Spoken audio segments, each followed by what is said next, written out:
La première fois que j'ai visité le musée de la Résistance à Saint-Brisson, j'étais enfant. Je crois que comme tous les garçons de mon âge, ce qui m'avait le plus intéressé, c'était les armes, les uniformes et le fait que ces hommes vivaient dans des cabanes dans les bois pour rester libres et combattre les Allemands. Quand je suis revenu au musée, j'avais plus de 30 ans. Ce qui m'avait le plus marqué cette fois-ci, c'était les portraits des chefs de maquis.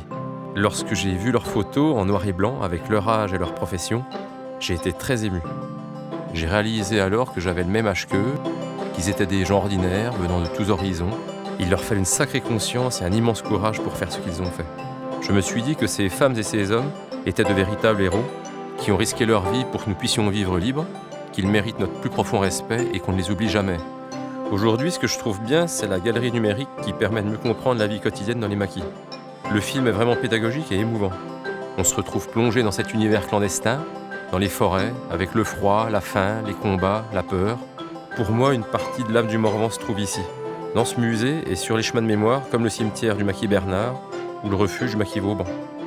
Découvrir ces lieux et cette histoire, c'est vivre l'expérience de la résistance en Morvan.